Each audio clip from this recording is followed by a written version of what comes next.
It is January, so that's why CPM's down. I don't think we're gonna be able to afford that cancer treatment for your dog.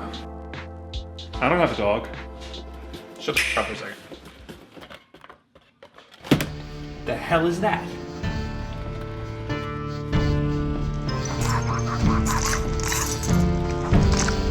Oh my god, yes! This is it! This is what's gonna do it! Yes! Yes!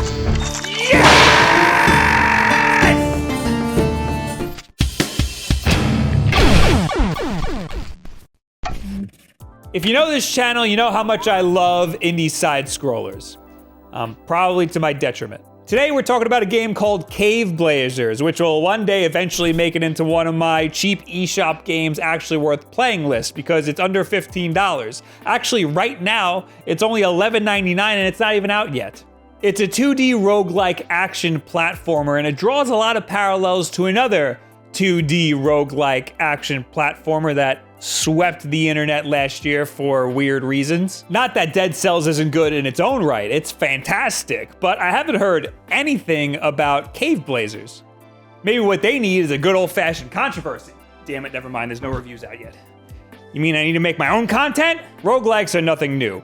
They feed off of this addictive and masochistic desire we sometimes have when playing really difficult games. No matter what you progress, if you die, you permanently die. On your next playthrough though, the levels change and so do the enemies and items in them. Every time you play the game, it's completely different.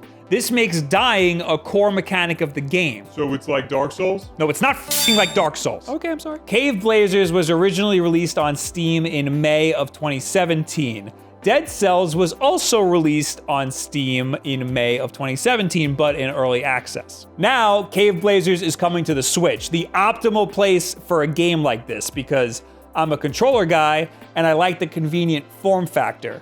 Nobody needs this game on a $2,000 gaming PC. Caveblazers tosses you in a procedurally generated cave with a sword and a bow. You control the bow by just pointing the analog stick in the direction you want to shoot, so it's kind of also a twin-stick shooter. Throughout the cave, you constantly pick up weapons and items and upgrades, just like Dead Cells. There are always trade-offs, though. The first weapon I ever got was an insanely powerful shotgun. It's just the luck of the draw. Why wouldn't I use this shotgun? I naively said to myself. Well, because it restricts your movement speed and your jump height. So, maybe not the best option. The addition of an actual inventory system takes the stress out of needing to replace those items you've been doing so well with so far. All of these weapon choices change the way you play the game, adding variety to the monotony of dying over and over again. The same goes for the perks that you unlock and the magic abilities that you obtain. Get a good roll and you can plow through the procedurally generated levels. Get a bad roll, and you'll have to rely on your skill from your previous hours played. There are also challenges to unlock to keep the gameplay fresh and rewarding, and a daily run with certain modifiers and challenges that will put you in direct competition with every other person doing the daily run that day. Unlike Dead Cells, I found it a lot easier to find health. There are items floating about that will just give you health, there are weapons that will increase your health with every kill that you get, and there are shrines that you pay to max out your health.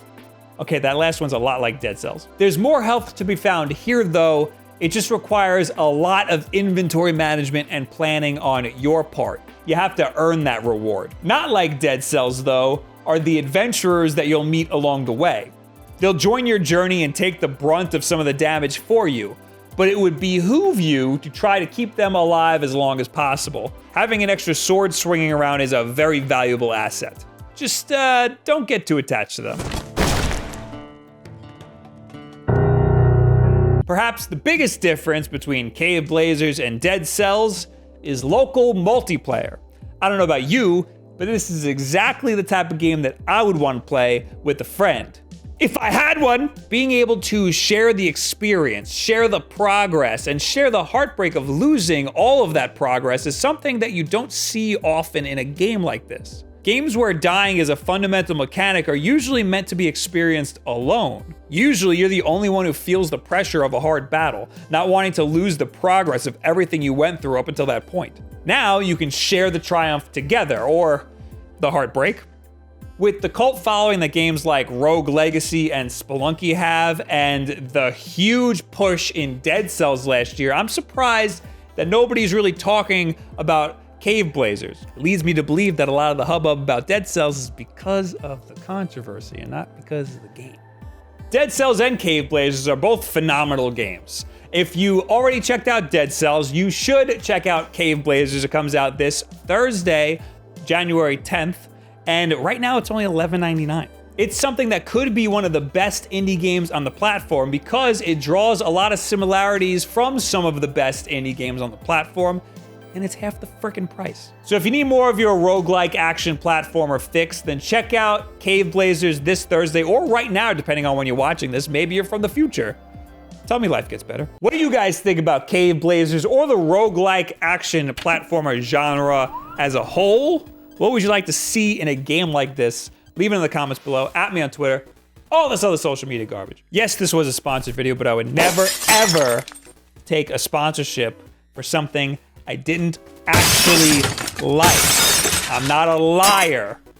Of course, we got new videos all the time. Our schedule is in a pin tweet.